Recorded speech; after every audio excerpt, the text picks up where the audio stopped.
الامتحان الاخير يا وحوش، ثانية بس كده اجيب البتاع بتاع التابلت ده. الامتحان الوحيد الاخير الرقم 10 بتاع المنيا. بتوع المنيا لسه ما عندناش طلبة من المنيا. ان شاء الله نشتغل على الماركتينج ونخليهم ان هم يبقوا في توسعات.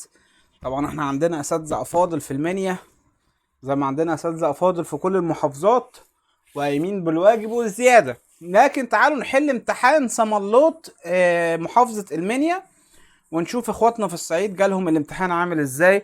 الصعيد معروف عنهم ان هم اقوياء وجداد في التعليم، فتعالوا نشوف يا ترى الامتحان بتاعهم برضو جديد ولا اي كلام نص لبة يعني. تعالوا نشوف. What is the basic standard in classifying nostoc؟ النوستوك ديت البكتيريا اللي من نوع عيلة المونيرا، ودي كانت تتميز ان هي عندها جرين بلاستيد وكان فيها كلوروفيل، وكانت عندها المقدره ان هي تعمل فوتوسينثيس بروسيس. فهو بيقول لك ايه الاساس ان احنا نقسم النوستوك كمونيرا از مونيرنز. والله بص، العيلة المونيرا هي كانت من ضمن العيلة بتاعت البروكاريوتس، واكتر حاجة تميز البروكاريوتس they have no nucleus, so they are classified according to the type of nucleus.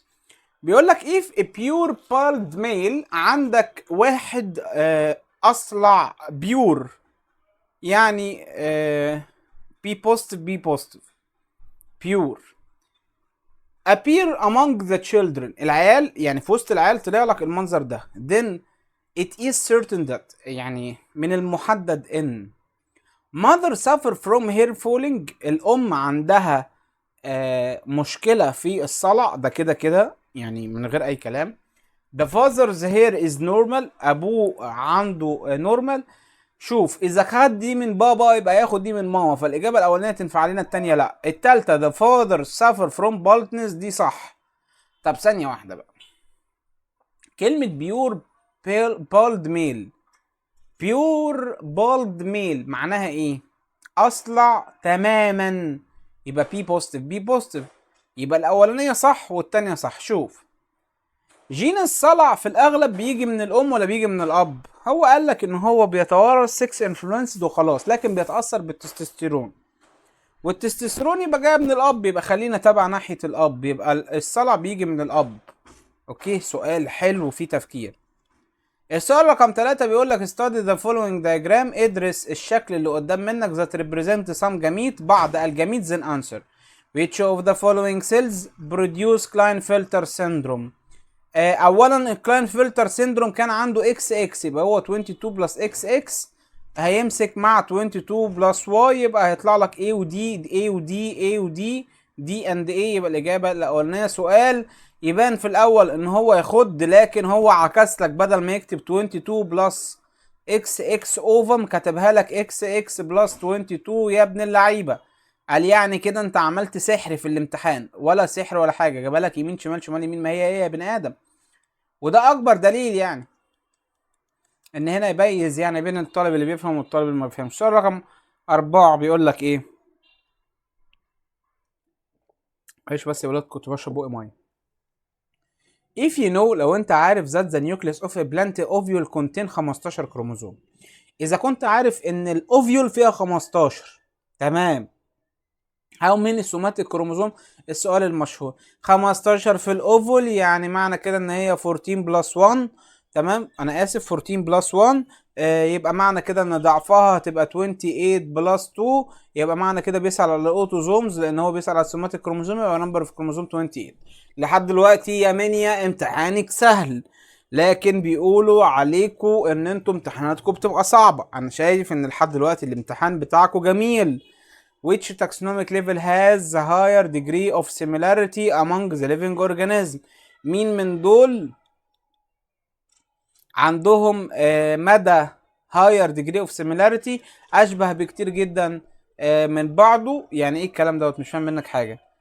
which taxonomic level has higher degree of similarity، قريبين جدا من بعض طبعا. اقل واحده يبقى الجينس، اقل واحده اما كنت ايه، كنت مثلا كتبت لك كفك اوف جس، كل لما بتنزل تحت السيميلاريتي بتبقى زياده جدا جدا جدا جدا جدا جدا جدا، يعني قد يكون شبه بعض قوي، فالاختلاف بيبقى قليل، فهو بيسأل الحتة دي.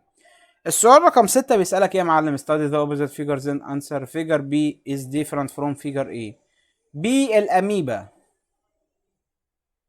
و A دي اليوجلينا. الأميبا واليوجلينا A تختلف عن اليوجلينا في ايه؟ في طريقة العيشة. تصدق بقى؟ في طريقة العيشة وطريقة المشي، لأن دي كانت بتتحرك بالسودوبوديا، بوديا. ثم ان هي بتختلف عنها ان دوت بارازايت، لكن دوت عنده المقدرة ان هو يبقى اوتوتروفيك، يقدر يعمل اكله بنفسه، بيعمل فوتوسينثيس بروسيس وبيتحرك بيه فلاجيلا واحدة. ف وعنده ايس بوت، ده هنا يختلف يعني. فهو بيقول لك ايه؟ البي الاميبا تختلف ايه عن اليوجلينا؟ تختلف في الواي اوف لوكوموشن، طريقة الحركة. السؤال اللي بعده سؤال رقم 7. احنا وصلنا لنص الامتحان ولا حسينا بيه اصلا. انا حاسس ان الامتحان ماشي بسلاسة غير طبيعية، حاجة في منتهى الجمال. ايه الحلاوة دي؟ ايه الحلاوة دي؟ which of the following blood group has the highest number of antigen. مين عنده اكبر كمية انتيجين؟ لازم يكون اي بي بوزيتيف. ليه الاي بي بوزيتيف؟ لان الاي ده انتيجين، البي ده انتيجين تاني، والبوزيتيف ده انتيجين تالت، فده عنده 3. ده عنده 0 انتيجنز، ده عنده 2 انتيجن، ده عنده 1. فمين اعلى واحد في الانتيجن؟ الاي بي بوزيتيف طبعا. البروتينات اللي موجوده على السيل بريم بتعتبر بلاد سيل من بره. وات از ذا برسنتج اوف جاميت؟ ايه هي البرسنتج بتاعت الجاميت that carry only one dominant gene in the genetic character؟ ايه 1 dominant هتبقى على ما اظن بنسبه 25% او 50%، حاجه زي كده. تعال نجرب كده. ايه كابيتال بي كابيتال، ايه كابيتال بي كابيتال، A سمول بي كابيتال، A سمول بي كابيتال، وهنا A كابيتال بي كابيتال. يبقى بيقول لك 1 دومينانت 50%، يبقى الإجابة 50%. معلش أنا اتسرعت. ما هو يعني عشان كان 25 و25 يبقى مرتين يبقى 50. اوكي. which of the following plant doesn't have flower؟ مين من دول ما عندوش ورد but have seeds، لكن عندهم بذور؟ الباينس. فين باينس بقى في الحوار؟ هو هنا كاتبها بايني، لكن هي المفروض باينس. باينس.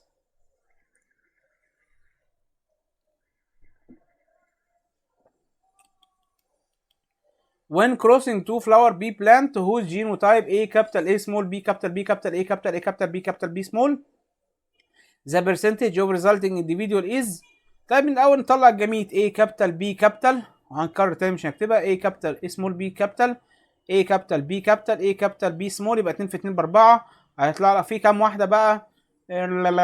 crossing B flower whose genotype are the percentage of resulting individual is. عايز كام لكام يعني؟ طب ده كده هيبقى A كابيتال A كابيتال B كابيتال B كابيتال، يبقى وش بيربل، يبقى واحده بيربل. وهنا هيبقى A كابيتال A كابيتال B كابيتال B سمول، يبقى ده كده بيربل، يبقى كده 2. وهنا A كابيتال A سمول B كابيتال B كابيتال، ايوه، يبقى ده كده برضو بيربل. وده كده هنا في الاخر A كابيتال A سمول B كابيتال B سمول، يبقى بيربل، يبقى بنسبة في المية بيربل 100% بيربل. السؤال اهبل. الله، ايه الامتحان الاهبل دوت؟ سأل في الحتة بتاعة الدايكوتوميس كي. برافو برافو برافو. بيقول لك the following diagram represent the dichotomous key of classification of two group of marine organism، كائنات بحرية. which of the following donate by number 1 2 3 4 1 2 3 respectively. عايز يعرف marine organism متقسم جود وجولد. جود يعني عندهم فكوك و with no جولس، هو عايز بالترتيب 1 2 3. with جو يبقى معنى كده ان هختار بي وهختار دي، مش هختار سي ولا هختار ايه، يبقى معنى كده with جو.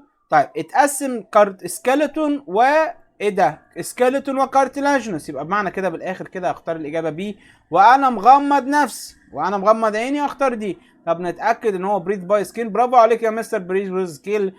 سؤال الله، ايه الامتحان ده؟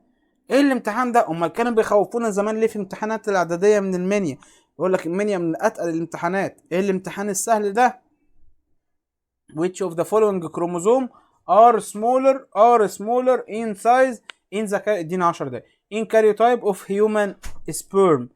which of the following chromosome are smaller in size؟ مين من هذه الكروموزوم اصغر من الكاريوتايب of human of sperm؟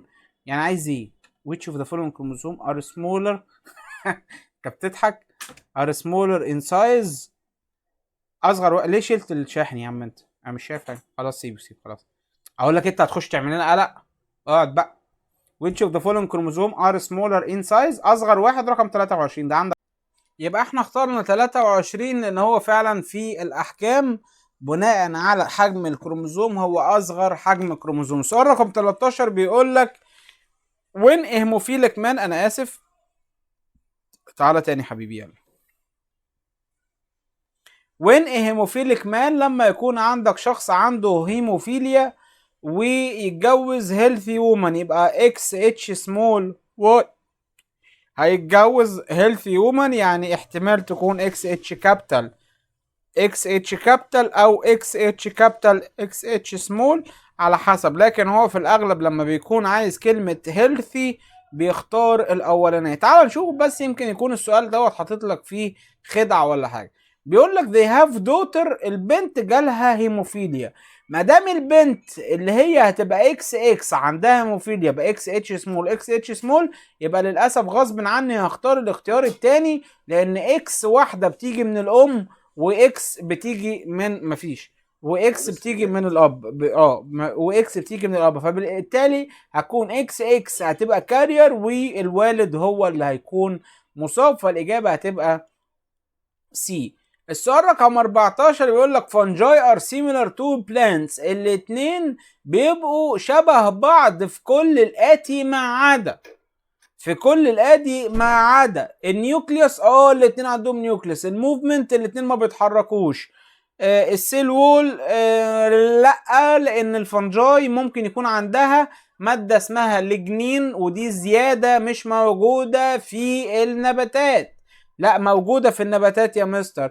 هي المفروض اسمها كايتين يا ولاد اصلا، بس يعني السؤال هنا مختار للاسف سيل وول لان الريبرودكشن ده بينتج بالسبور وده بينتج بالسبور، وطبعا السؤال ده المفروض اجابته تكون ريبرودكشن الصراحه قدام ربنا يكون الريبرودكشن.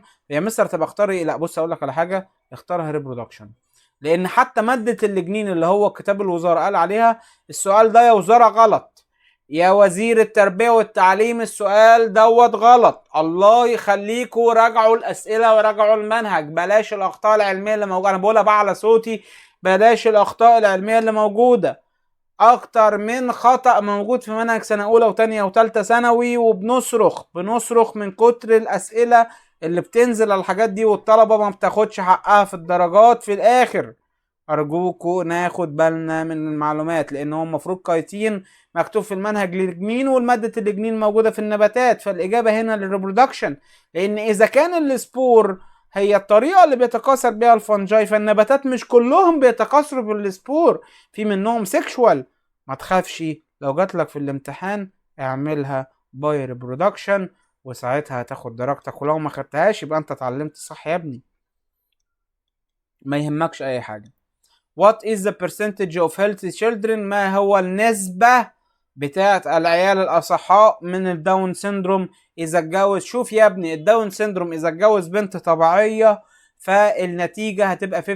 إذا كان هيجيب عيال عندهم داون فهي بنسبة 50%، ولو هيجيب ولاد طبيعية فبنسبة 50%، والولاد الطبيعية مقسومة 50% التانية 25% ولاد ميل عشان لو بس حب يستسك عليكم و25% فيميل. السؤال الاخير what is the result of absence of binomial nomenclature؟ ايه اللي هيحصل لو مش موجود الباينوميال nomenclature في البيولوجي؟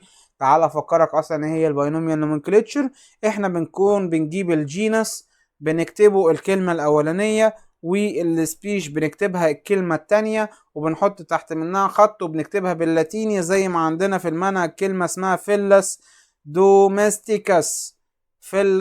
دوميستيكس الحرف الاولاني في الكلمه الاولانيه كابيتال، الحرف الاولاني في الكلمه الثانيه يكون سمول بنحط تحت منها خط او بنكتبها بالايتاليك اللي هو الخط المايل. فايه اللي يحصل لو ما عندكش الباينوميال نومنكلتشر؟ no ability to identify the living organism name. مش هنقدر ان احنا نديله اسم scientific The scientific living organism name، مش هنقدر ان احنا نديله اسم علمي. بكده نكون وصلنا لآخر امتحان في كتاب المعاصر لسنة 2024. نتقابل في ليلة الامتحان على مواعيد المراجعات. مسموح بدخول طلبة جداد يحضروا مع بتوع البايو. آخر حلقة هنتقابل فيها، عقبال لما نتقابل ان شاء الله السنة الجاية على خير. وأأمل إن الفترة الجاية تكونوا مستعدين للامتحانات بكل قوة، وربنا يعدلكم امتحاناتكم وأقابلكم في السنتر على خير يا رب. وهتوحشوني من هنا لحد لما نتقابل، حقيقة هتوحشوني هتوحشوني هتوحشوني هتوحشوني. أحلى ثانك يو لأحلى طلاب وبنات وأولياء أمور، بحبكم كلكم، بوسه ليكم كلكم. ربنا يا رب كده تخلصوا امتحانات على خير، واشوفكم على خير يا رب ان شاء الله في السنتر. ثانك يو.